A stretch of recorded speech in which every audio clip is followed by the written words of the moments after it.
Ang kwentong ito ay hango sa totoong buhay. Karanasan ito ni Muring. Taong 1977, Gapus, Masbate.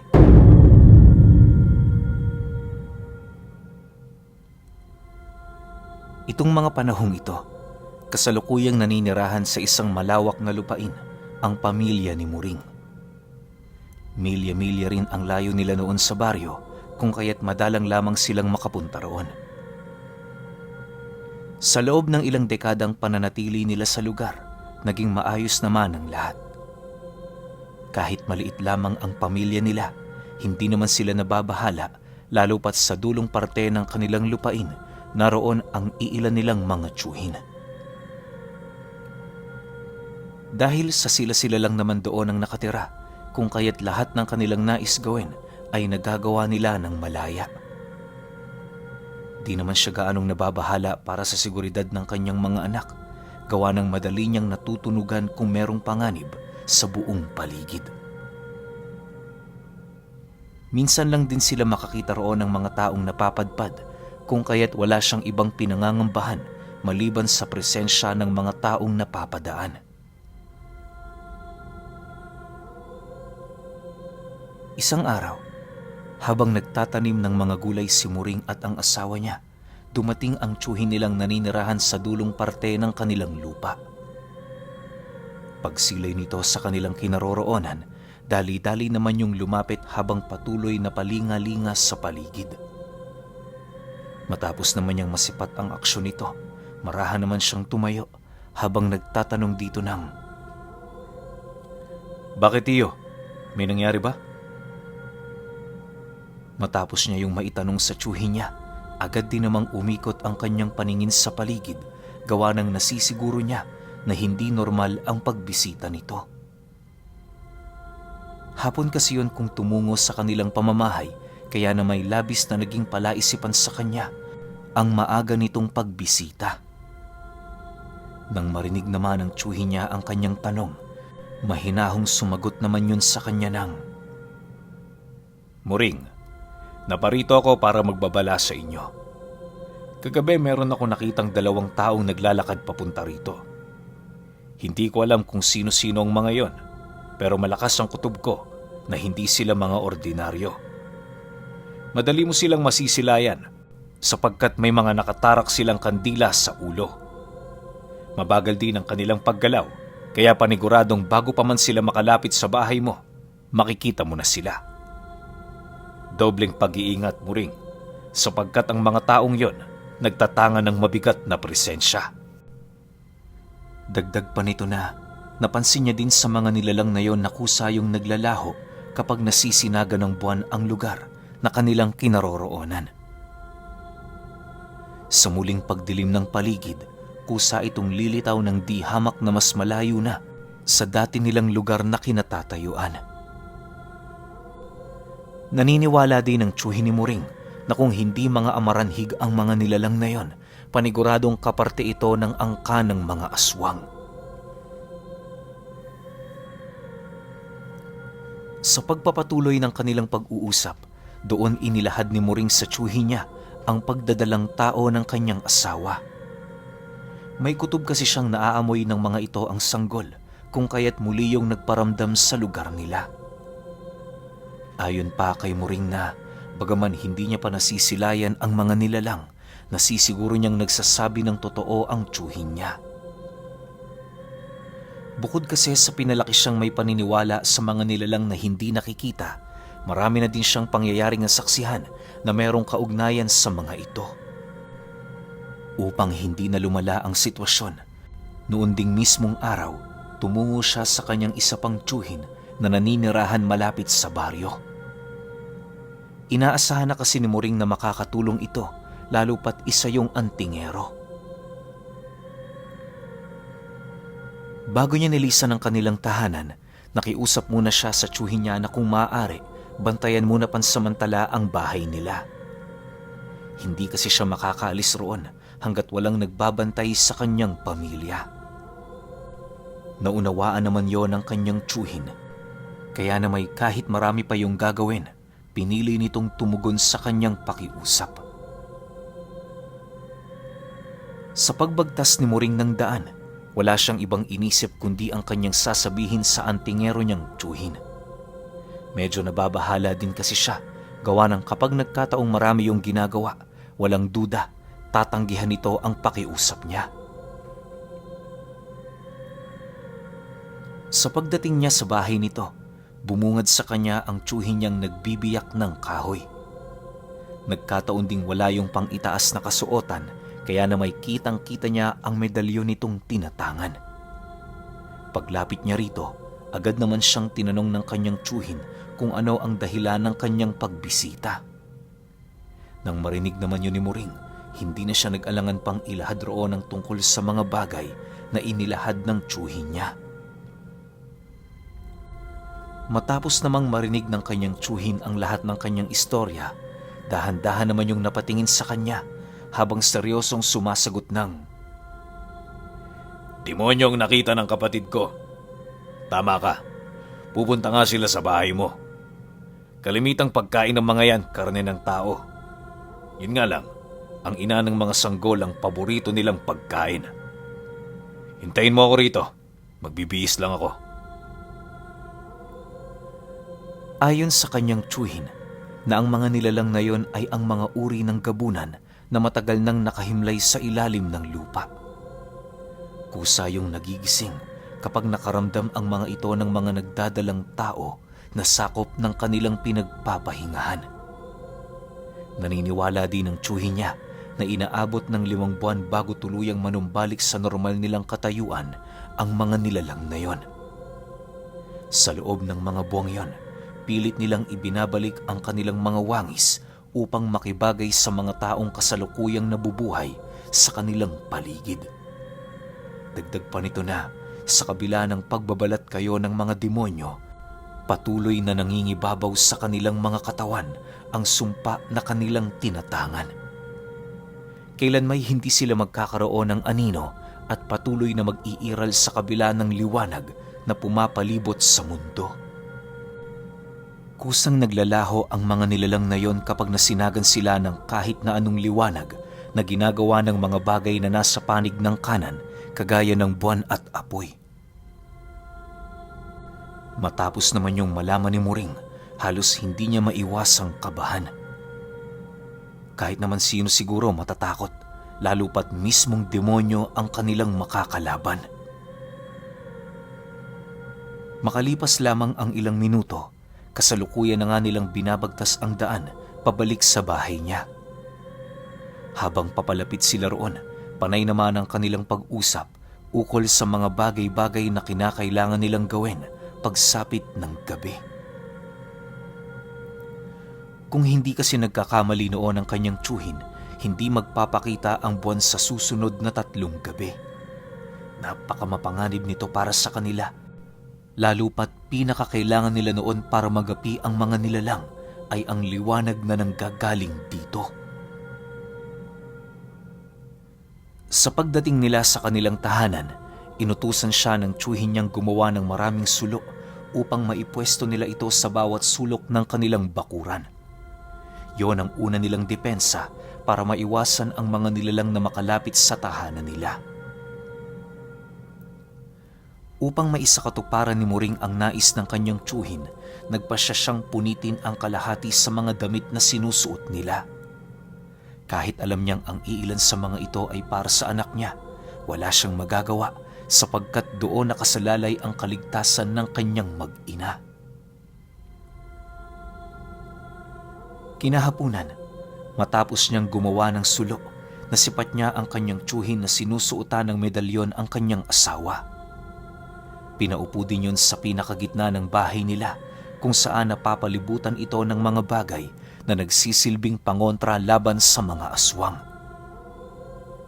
Marami ding iniukit na guhit ang tiyuhin niya sa kanilang papag nang sa gayoy kung sakali mang makalapit ito, meron pa silang ikalawang pananggalang na pipigil sa mga nilalang.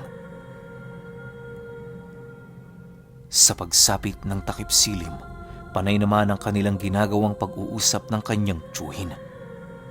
Napagdesisyon na nila noong dalawa magbabantay sila sa labas ng bahay niya hanggang mag-umaga. Inilahad din ng kanyang tiyuhin, ihanda niya ang mga armas nila sa loob para naman kahit papaano meron silang panlaban sa mga ito. Lumipas pa ang ilang oras habang nagmamasid sila sa paligid, dahan-dahan na nilang nararamdaman ang kakaibang pag-ihip ng hangin. Panay na din ang pag-alulong ng mga alagang aso nila Muring, indikasyon na merong papalapit na panganib. Maya-maya pa, pagsilay nila sa unahang bahagi ng bahay nila, doon nila nakita ang 2 kandila na animoy dahan-dahang gumagalaw. Sa kabila ng napakalakas na hanging umiihip, nakapagtatakang hindi namamatay ang siga nito. Ang labis pa noong ikinatakot ni Muring ay ang napakaraming mga ibong nagliliparan papalayo sa mga nilalang na yon. Dahil sa mga bagay na kanilang nasilayan, agad naman siyang inabisuhan ng kanyang tiyuhin na maghanda. Pagkuha nito ng talibong na nakasukbit sa kanyang bewang, agad naman yung nag-ihip ng mga palipad hangin sa paligid habang paisa-isang sinisindihan ang mga sulong naroon sa pinakabakod ng kanilang tahanan.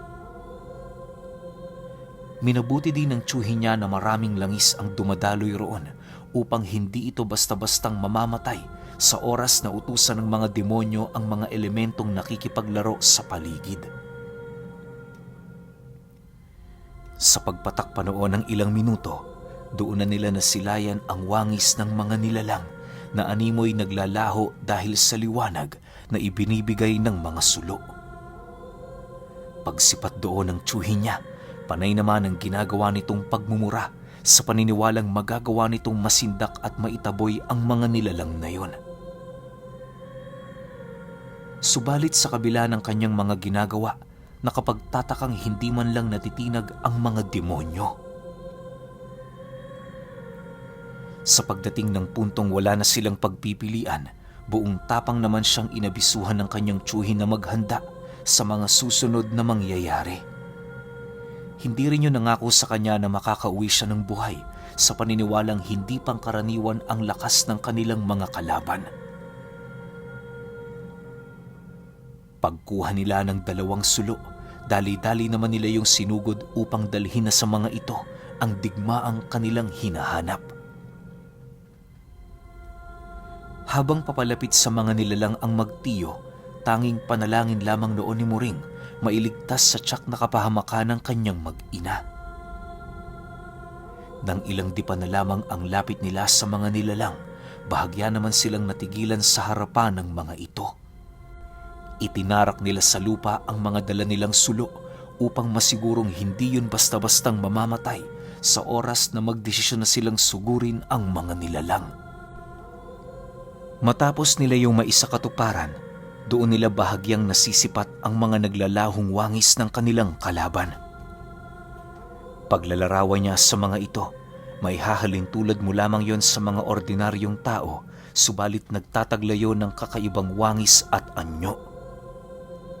Bukod kasi sa namumula nitong mga mata, masisipat mo rin sa pagmumukha ng mga nilalang na yon ang napakaraming uod na naglalabas-masok sa kanilang mga kalamnan.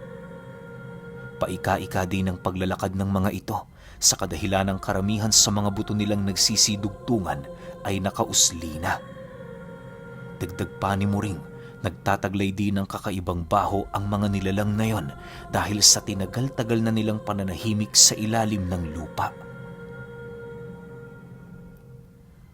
Upang makumpirma ang pakay ng mga nilalang sa lugar, minabuti ng tiyuhin niya na tanungin ang mga ito.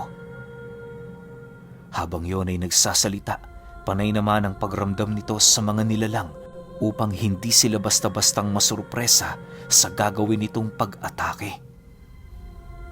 Matapos yung tanungin ng tiyuhin niya, naging kampante yung sasagot ng maayos ang mga nilalang nakaharap nila. Subalit makalipas lamang ang ilang minuto, sa hindi inaasahang pangyayari, narinig nila ang isa sa mga ito na sumagot ng, "Papatayin namin ang mga taong naninirahan sa bahay na yan." Matapos naman nilang marinig ang sinabi nito, hindi na sila nag-alangan pang sumugod patungo sa kinaroroonan ng mga nilalang. Kahit takot na noon si Muring, pinilit niya pa ring sumunod sa kanyang tiyuhin nang sa gayoy hindi yun malagay sa alanganin. Sa paglapit nila sa mga ito, walang habas naman nila yung hinataw ng kanilang mga tangang sundang. Habang ginagawa nila ito, panay ang kanilang pagsisigaw nang sa gayoy maibsa ng takot nilang nadarama. Pag-usal ng tiyuhin niya ng mga buhay na salita, buong tapang naman yung sumigaw sa harapan ng mga nilalang na nagsasabi ng, "Mga dip! Kamo! Humarili kamo, Didi!" Sa Tagalog, "Mga demonyo kayo! Umalis kayo dito!" Matapos nitong sumigaw, bahagya naman yung napaatras ng maramdaman nito na para bang hindi tinatabla ng kanilang mga armas ang mga nilalang na yon. Maniwala kayo o hindi, nakatayo lang yun sa kanilang harapan, nag-aangil at hindi gumagalaw ng kahit isang daliri. Paglaho ng isa sa mga ito, bigla namang tumilapon patungo sa kinaroroonan ng mga sulo ang tiyuhin niya. Pinilit pa nitong tumayo pero animoy naubos ang lakas nito dahil sa ginawa nitong pagsalag sa ataking ginawa ng demonyo. Dahil sa pangyayaring yon, kung kaya't agad naman silang binalot ng kadiliman sa paligid. Sa isang iglap, nasipat ni Muring ang labis na pamumula ng mga mata ng nilalang, indikasyon na merong masamang mangyayari sa kanilang dalawa.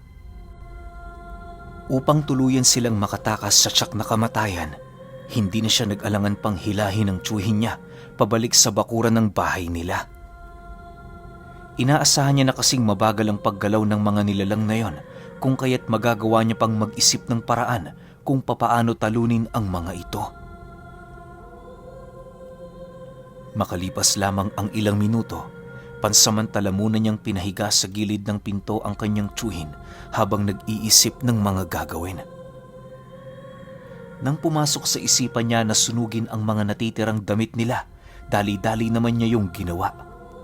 Lahat ng natitirang langis nila noon na nakaimbak ay inubos na niya upang madaling sumilab ang apoy na nais niyang magawa. Upang matagal ang oras na gugugulin nito sa pagtupok ng mga damit, nilagyan niya yon ng mga dahon ng nyog na nagkalat sa paligid. Sinunog din niya ang mga nakaimbak nilang panggatong sa paniniwalang yon ang makapagtataboy sa mga nilalang na yon. Matapos itong maisakatuparan ni Muring, wala siyang ibang ginawa kundi ang magmasid sa paligid. Nang masipat niya ang mga nilalang na nagpupumilit pumasok noon sa kanilang bakuran, napapansin niyang unti-unting naglalaho ang katawan ng mga ito. Hindi naglaon, napilitan na din yung umatras, gawa ng maaaring napag-isip-isip din itong wala silang magagawa para labanan ang ginawang hakbang ni Muring. Sa pagbalik ng katahimikan sa paligid, sakto naman ang pagbabalik ng wisyo ng tiyuhin niya. Pagsilay nitong dahan-dahan ang nawawala ang liwanag ng apoy, agad naman yung umakyat ng nyog para kumuha ng mga tuyong dahon. Halos yun lamang ang kanilang ginawa noon hanggang sa sumapit ang bukang liwayway ng sumunod na araw. Kinaumagahan, habang patuloy silang nagbabantay sa labas, ipinagtapat ng tiyuhin niya sa kanya ang naisip nitong plano. Ayon dito, na upang hindi na nila muling makaharap ang mga nilalang na yon, kinakailangan nilang ilikas pansamantala ang mag-ina niya. Naniniwala kasi ito, hindi magtatagal mauubos din ang kanilang reserba sa paglilikha ng apoy tuwing gabi. Maliban kasi sa wala na silang nakatagong langis, medyo madali lang ding matupok at maglaho ang apoy kung pipiliin nilang mag-imbak ng napakaraming dahon ng nyog. Isipin nyo na lang, halos humigit 10 oras ang kanilang gagawing pagsusunog tuwing gabi kung pipiliin nilang manatili sa kanilang lugar. Palaisipan din para sa kanila kung saan sila kukuha ng napakaraming dahon ng nyog, gayong lagas na ang mga nyog na nakatayo malapit sa bahay nila. Matapos nila yung mapagkasunduan, agad namang naghanda sila muring sa kanilang paglalakbay. Nagpasya sila noong wag nang palipasin ang araw na yon sa takot na baka umayo na ang pagkakataon sa mga nilalang. Nang maihanda na nila ang kanilang mga gamit sa paglalakbay, humingi sila ng 2 kalabaw sa tiyuhin niyang unang nagbabala sa kanya ukol sa mga nilalang na nasisilayan nito. Hindi naman yung tumutol sa kanilang hinihingi, lalo pat buhay ng pamilya ni Muring ang nakasalalay sa mga kalabaw na yon. Bago pa man sumapit ang 8:00 ng umaga, kasalukuyan na silang naglalakad patungo sa baryong pinakamalapit sa lugar nila. Sumama naman noon ang kanyang tiyuhin para lamang masigurong ligtas at buhay silang makakarating sa lugar na yon. Pagdating kasi nila roon, hihingi sila ng proteksyon at gabay sa kaibigan ng yumao niyang maestro. Yun na lamang kasi ang nag-iisa nilang paraan para tuluyang makaligtas sa mga nilalang na nagbabalak sa kanyang asawa. Dahil sa hindi naman aabuti ng 1 araw ang pagtungo nila roon, kung kaya't naging kampante sila Muring na makakarating sila bago pa man sumapit ang takip silim. Sa pagpatak ng 5:00 ng hapon, doon na nga nila tuluyang nasilayan ang baryo. Dali-dali naman nilang hinanap ang kaibigan ng yumaong maestro ng tiyuhin niya para doon na makisilong pansamantala. Matapos nila yung makita, hindi pa man sila nakakapasok sa loob, agad namang hinawakan si Muring ng kanyang tiyuhin sa kanyang manggas para kausapin. Pagdating nila sa bahay, inilahad nito sa kanya na para makasiguro magbabantay yun sa labas ng baryo. Hindi rin muna yun umalis sa tahanan ng kaibigan ng kanyang maestro hanggat hindi pa yun sumasang-ayon. Lumipas lamang ang ilang minutong pag-uusap, wala na ngang nagawa ang matanda kundi ang sumang-ayon sa nais ng kanyang tiyuhin. Habang hindi pa noon gaanong lumalalim ang gabi, nasipat ni Muring ang pag-uusap ng dalawa ukol sa plano ng mga itong animoy ayaw nang ipaalam sa kanya.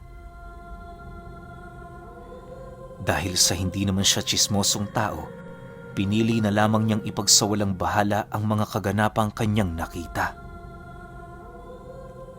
Maya-maya pa, nang masipat niyang tapos na ang pag-uusap ng dalawa, masaya namang lumapit ang tiyuhin niya sa kanya habang nagwiwika ng, "Oh, dito na muna kayo.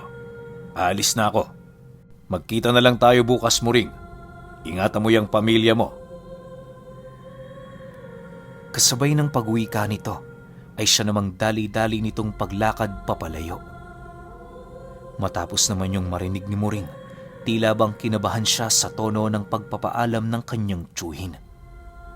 Hindi niya mawari pero pakiramdam niya may ibig ipahiwatig ang ginawa nitong pagpapaalam sa kanya. Sa pagsapit pa ng sumunod na araw, hindi nga siya nagkamali. Yung tiyuhin niya, nasipat ng mga mangangalakal sa daang nasa hangganan ng baryo, wakwak ang tiyan at halos wala nang ni isang laman loob sa sistema nito. Hindi na rin matagpuan ng mga mata nito na parabang nilukot yon ng mga nilalang na nagawa nitong makalaban. Dahil sa insidente, kung kaya't nagdulot yon ng takot para sa mga taong naninirahan sa baryo. Inakala niya ring yun lang ang pinakamasaklap na nangyari sa kanila pero 2 araw pa ang lumipas, nabalitaan din niya ang tiyuhin niyang naiwan sa lupain nila na nawawala. Inabot din ng ilang araw bago tuluyang natagpuan ang naaagnas nitong katawan. Matapos niyang malaman ang tungkol sa pangyayaring yon, hindi na siya nagdalawang isip pang umalis sa kanilang lugar sa Gapus. Bagaman walang salaping dala, pinilit niya ang kanyang sariling makatawid sa ibayong lugar para tuluyan ng matahimik ang kanyang pamilya. Labis-labis ang pasasalamat noon ni Muring sa mga kakilala niya na walang sawang nagbigay ng tulong para sa kanila. Lumipas pa ang mga taon, naging mapayapa na si Muring sa kanilang bagong tirahan. Kahit naghihirap, Hindi nila yon alintana dahil ang tanging mahalaga lamang sa kanila ay wag nang magambala ng mga nilalang na bumangon mula sa ilalim ng lupa. Pero alam nyo ba na kahit ilang taon pa man ang lumipas, nagsisilbing bangungot pa rin para sa kanya yung ginawang pagsasakripisyo ng buhay ng kanyang dalawang tiyuhin.